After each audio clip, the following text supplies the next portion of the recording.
Mademoiselle, monsieur, bienvenue à Metro News. Voici les principaux titres qui seront développés aujourd'hui. Haïti a reconnu Juan Guaidó qui s'est autoproclamé président provisoire du Venezuela jeudi au terme d'une séance extraordinaire au siège de l'OEA. Plus de 150 migrants haïtiens vivant au Chili sont retournés à Port-au-Prince en début de semaine. Ces citoyens ont bénéficié du plan humanitaire de retour des étrangers mis en place par le gouvernement chilien. Le $50 prélevé sur les transferts au profit du Fonds national d'éducation était au centre des discussions lors d'un forum qui s'est tenu ce vendredi à l'initiative du ministère des Haïtiens vivant à l'étranger.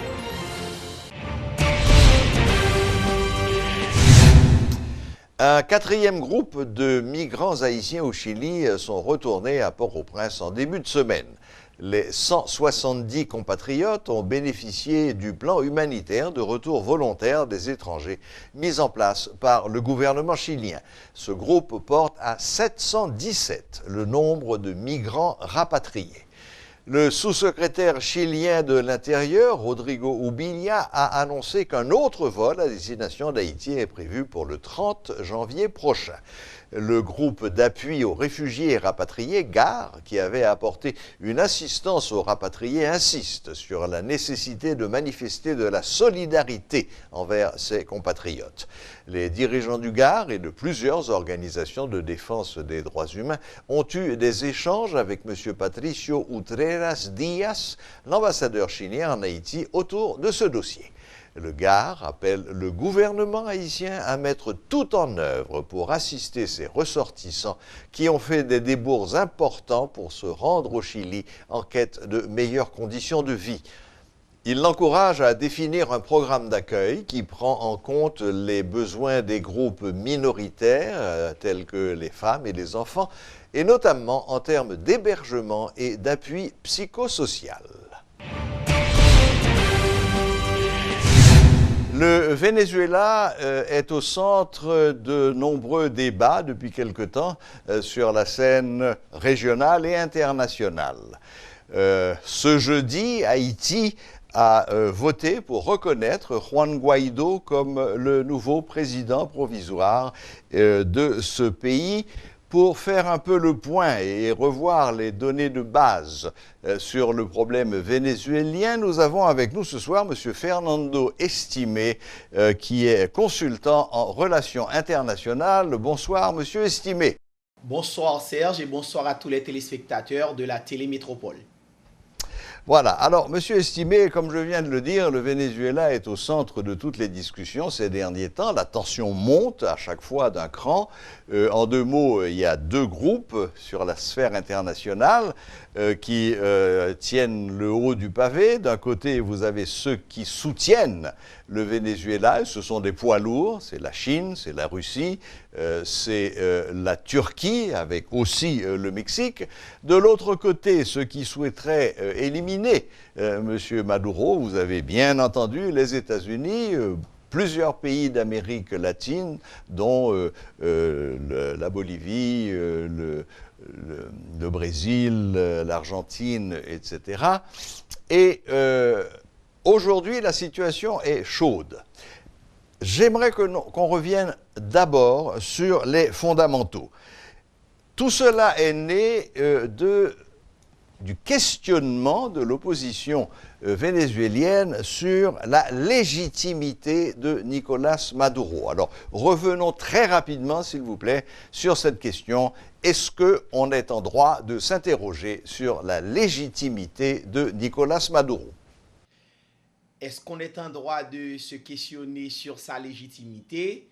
La question est posée et la question est répondue à travers les notes de presse de certaines capitales. Qu'est-ce qui s'est passé au Venezuela?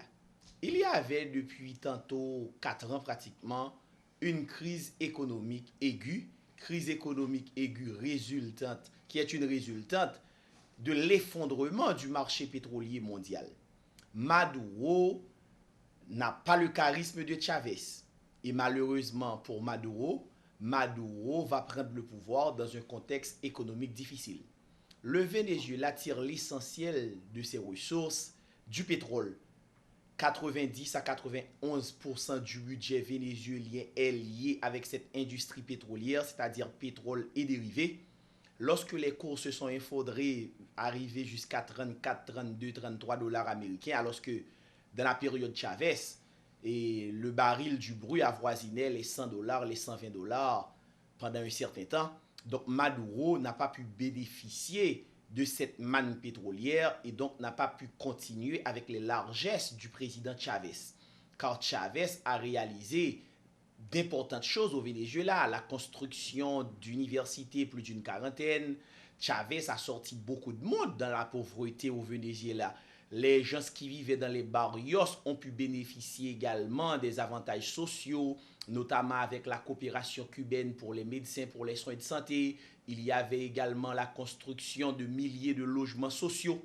Donc ces gens-là qui constituaient la base du régime de Chavez n'ont pas prêté fidélité à Maduro, car Maduro, lui, il n'est pas Chavez et il n'a pas non plus le charisme de Chavez. Donc Maduro est un héritier qui n'a pas les mêmes qualités, disons, comme le maître. Et il va vivre dans un contexte économique assez difficile. Et de toutes les manières, les ennemis de Chavez étaient là et étaient en embuscade. Il y a des gens dans le secteur privé et des gens de la droite qui n'aimaient pas Chavez. Et même dans le camp Chavez, certains n'ont pas apprécié que Chavez a fait le choix de Nicolás Maduro. Certains se voyaient à d'autres fonctions un peu plus importantes.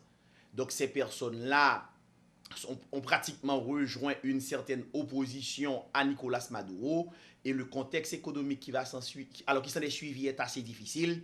Il va y avoir des pénuries au Venezuela car le Venezuela est pratiquement comme beaucoup d'autres pays pétroliers et souffre donc de la maladie du pétrole. Ce qu'on entend par maladie du pétrole, quand on sait qu'on a sous le pied là maintenant des milliers de barils de pétrole, qu'est-ce qu'on fait? Eh bien, on ne fait rien du tout. On exploite le pétrole, on ne produit pas. Le Venezuela n'est pas un pays agricole. Donc, le Venezuela doit tout importer pour manger correctement. Quand il n'y a pas de ressources, il n'y a pas d'argent, donc on n'a pas de moyen de suivre avec ces importations-là. Monsieur Estimé, bon, tout le monde sait que le Venezuela connaît une situation économique et humanitaire tout à fait catastrophique. On dit qu'il y a près de 3 millions de Vénézuéliens qui ont déjà quitté le pays. Les gens ne trouvent pas à manger, ils ne trouvent pas de médicaments. Cela est connu de tout le monde. Mais la question qui se pose au départ est une question non pas économique, mais une question strictement politique et j'ai envie de dire constitutionnelle. Est-ce que M. Maduro est, oui ou non, le président constitutionnel élu du Venezuela? Et si oui, et s'il y a des gens qui veulent le voir quitter le pouvoir, est-ce qu'il ne faudrait pas passer par justement ce qui est prévu dans la Constitution à cet égard? Alors l'élection de mai, en mai dernier, Maduro a organisé une élection anticipée.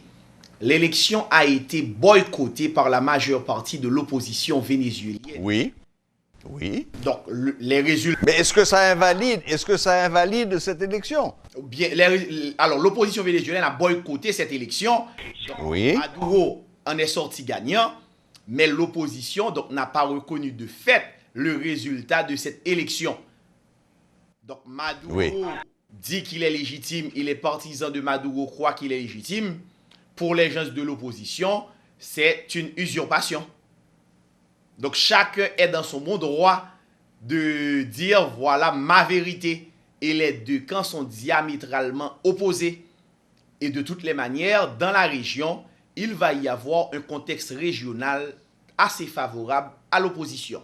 Notamment chez les grands voisins du Venezuela, que sont le Brésil, qui était déjà à droite avec Michel Temer et maintenant un peu plus à droite avec Jair Bolsonaro, l'Argentine, la Colombie. Donc ces différents pays-là vont constituer le groupe de Lima.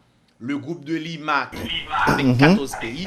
Évidemment, le Mexique n'est pas sur la même position que les autres pays. Le Mexique, actuellement, qui est dirigé par Andrés Manuel López Obrador AMLO. Donc, ces pays du groupe de Lima vont mener une véritable campagne internationale contre la légitimité de Maduro. Premièrement, c'était pendant l'été ils vont convoquer un conseil permanent dans le cadre de l'OEA, où Haïti a fait abstention la première fois, puisque Haïti, à travers le ministre des Affaires étrangères de l'époque, je parle de M. Antonio Rodrigue, avait salué l'élection de Maduro en mai, et donc a fait abstention à l'OEA quelques semaines plus tard. Mais ces mêmes pays sont revenus à la charge lors de l'installation, lors de la prestation du serment de Maduro, et à l'OEA, ils ont pu obtenir une non-reconnaissance de la légitimité de ce nouveau mandat de Nicolás Maduro. Évidemment, lui-même Juan Guaido a compris que le moment était assez opportun, les vents étaient plutôt favorables.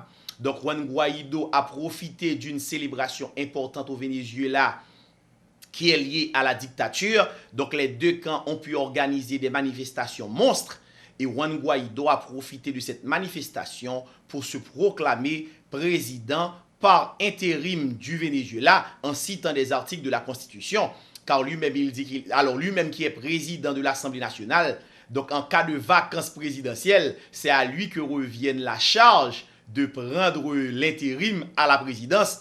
Donc selon lui, le mandat de Maduro est arrivé à son terme. Donc Maduro, l'autre mandat étant illégitime, donc c'est à lui que revienne la charge de diriger la destinée du Venezuela. Et s'en est suivi dans l'heure pratiquement un communiqué de Mike Pence qui est le vice-président américain.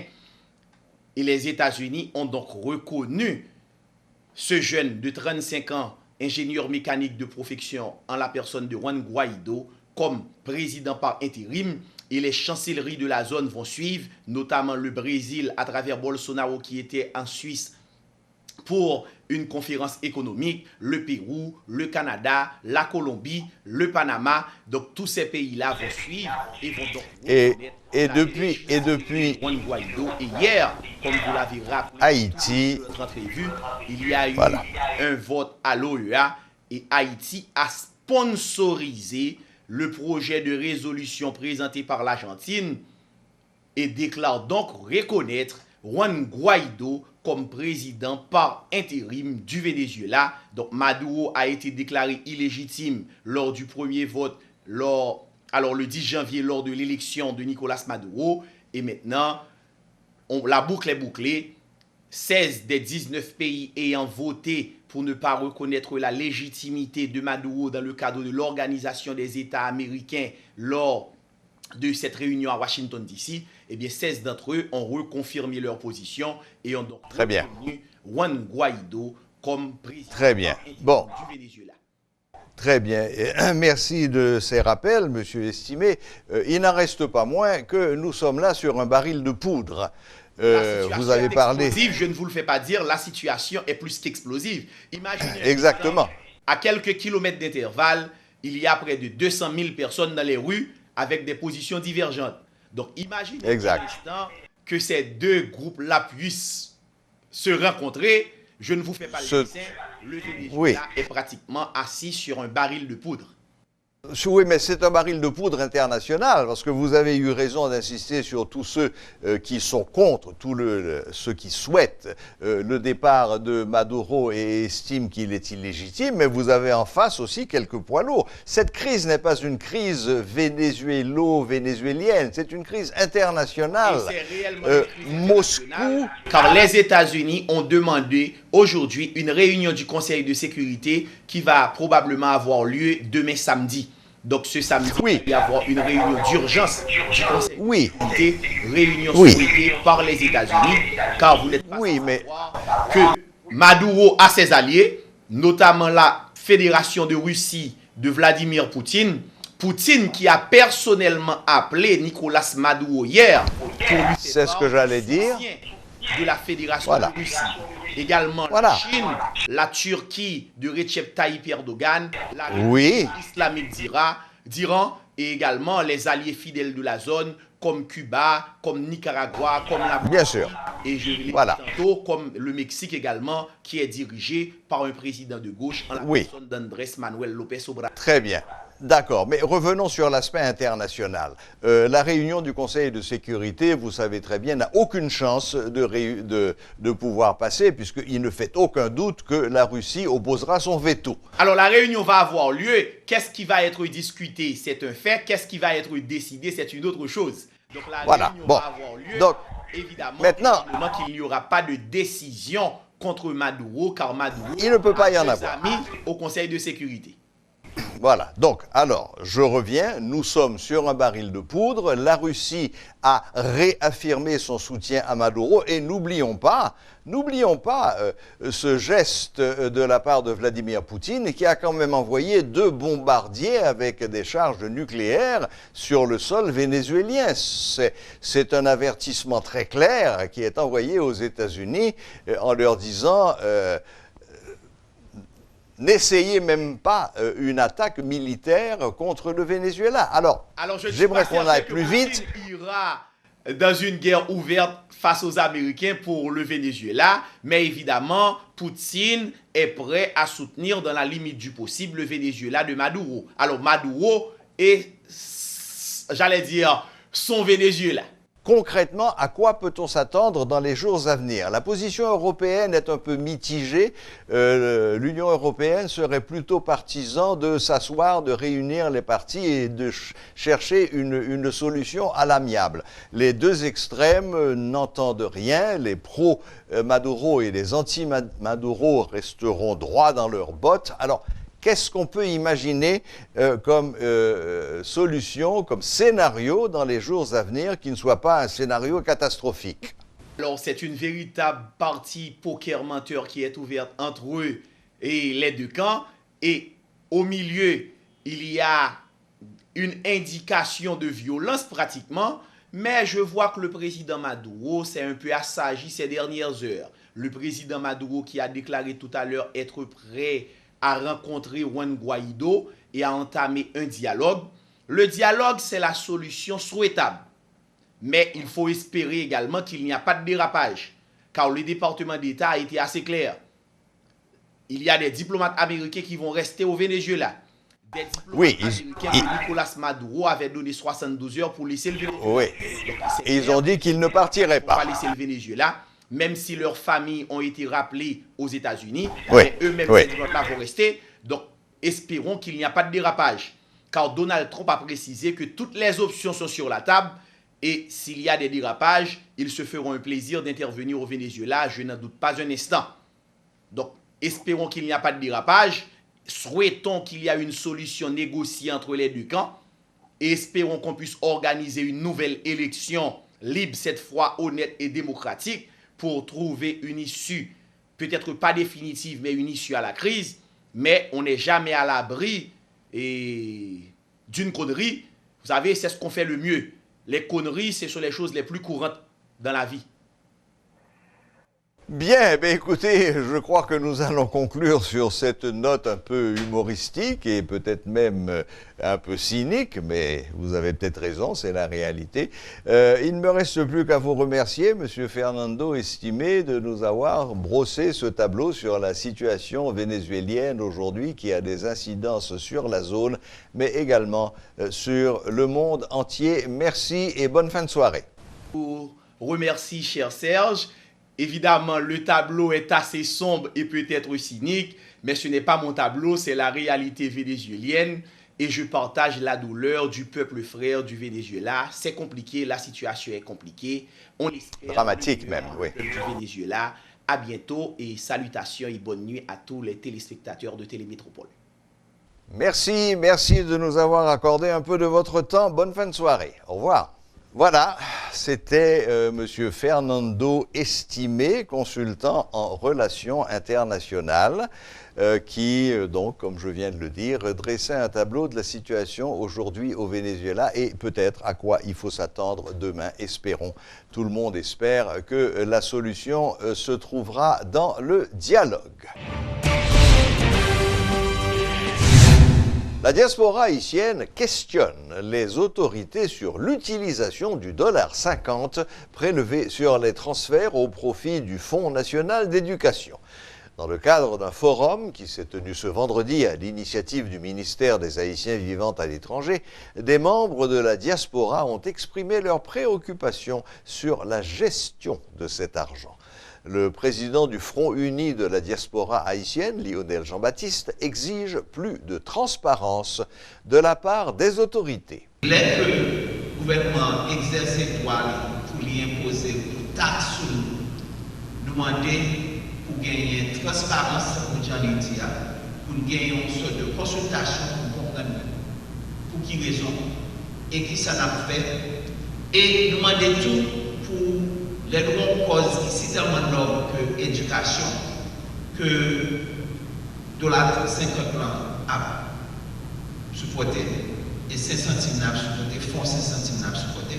Nous demandons pour diaspora à participer dans le processus là. Parce que nous, si tellement il y a des gens qui grand groupe pour venir faire contribution, il y a des gens qui prennent pension, qui veulent venir travailler là. Il y a des gens qui sont experts dans plusieurs domaines qui veulent participer, aider le pays à avancer. Diaspora a cherché non seulement pour y participer en termes de mettre main à la pâte, mais nous connaissons que nous avons des droits que le gouvernement doit respecter. Diaspora a tout. Le fait que c'est haïtien lié à part entière, article 52.1 dit que nous avons responsabilité et obligation pour nous voter. Mais nous ne pouvons pas voter parce que pas gagner des processus qui sont en place pour nous gagner une carte d'identité nationale. Dans le programme, pas de pas tant pour nous faire aujourd'hui pour le lancement officiel vendredi diaspora, côté nous inviter toutes structures qui concernent pour venir bailler bon champ d'information sur $50 ou devance $50 sur transfert à 5 centimes sur appel là. C'est pas une faveur, je dis, tout le monde qui l'a a fait diaspora, mais c'est une obligation. À côté de tout cela, il y a aussi ma écoute et le service de coordination, comme je vais en parler, deux autres moyens mis à la portée de nos compatriotes pour sceller les liens, les souder et les développer au bénéfice de la nation. Car Haïti a besoin de toutes ses filles et de tous ses fils.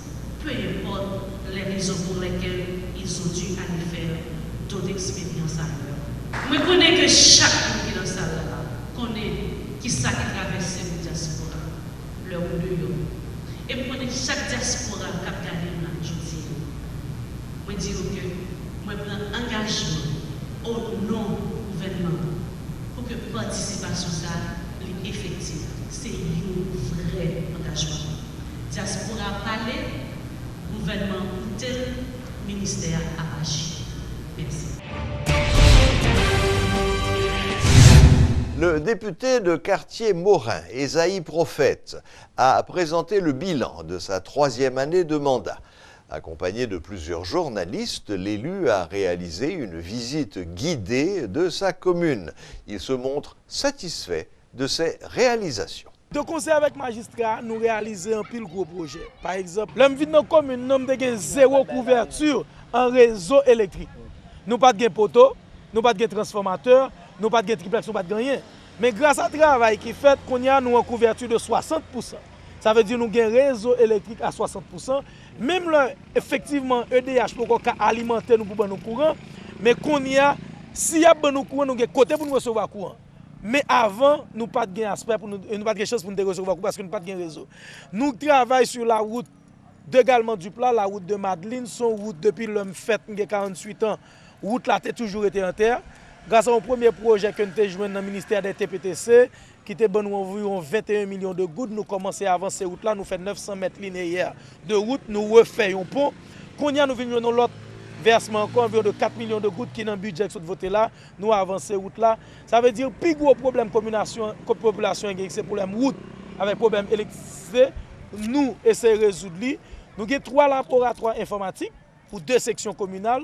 Nous avons un laboratoire informatique dans le lycée pour le jeune Magloire de Cartier-Morin, laboratoire informatique dans l'école nationale de Cadouche, et nous avons un laboratoire informatique dans le centre professionnel de Grand Pré. Ça veut dire que nous avons 2 belles places publiques. Grâce à Dieu, Cartier-Morin n'a pas tellement mal passé ça. Comme toujours, je voulais mettre précision sur ça. de concert avec magistrats, avec députés, nous vraiment bail résultat appel en pile projet dans la commune. Inauguration ce vendredi d'un nouveau pavillon à l'université GOC au parc universitaire de Titanien. La cérémonie s'est déroulée en présence du Premier ministre Jean-Henri Séan. Le choix a été porté à l'unanimité sur le témoignage de ses collaborateurs, ses étudiants et tous les membres du conseil de l'université GOC pour que le nouveau bâtiment que nous célébrons avec action de grâce et reconnaissance de la compassion divine porte dignement son nom. Dejean est l'un de ces rares professeurs qui aiment ses étudiants, quel qu'en soit leur comportement ou leur appartenance sociale. Assurant ses cours avec focalisation et psychologie, il semble connaître la faiblesse et les forces de ces derniers, tout en étant aimable, courtois et prêt à les assister avec la même patience et savoir-faire qu'on lui connaît. Il s'intéresse autant aux étudiants qu'à leur matière, avec une passion qui l'anime et qui rappelle l'œuvre de Platon, faisant hommage à son maître Socrate. Mesdemoiselles, mesdames et messieurs, la société a besoin de modèles comme Dejean Bélizaire pour s'inspirer et s'exceller dans le devenir de sa mission. Chers étudiants, votre présence ici aujourd'hui, devant ce bâtiment, dont les portes vont s'ouvrir pour vous accueillir, fait de vous à la fois des acteurs et des témoins de premier plan. Et en foulant le seuil de ce bâtiment que nous allons occuper, ce sera comme faire un pas dans la bonne direction, comme exprimer votre satisfaction et encourager le président, Dr Fritz Olivier, et les membres du conseil de l'université à continuer l'œuvre louable en cours de réunir les conditions environnementales nécessaires pour dispenser des instructions en adéquation avec les grands objectifs de développement assignés au niveau d'enseignement qui est l'enseignement supérieur dispensé ici au campus universitaire ou mieux au parc universitaire GOC. Voilà, la boucle est bouclée. Merci de nous rester fidèles. Excellent week-end à toutes et à tous et à la prochaine, même heure, même chaîne.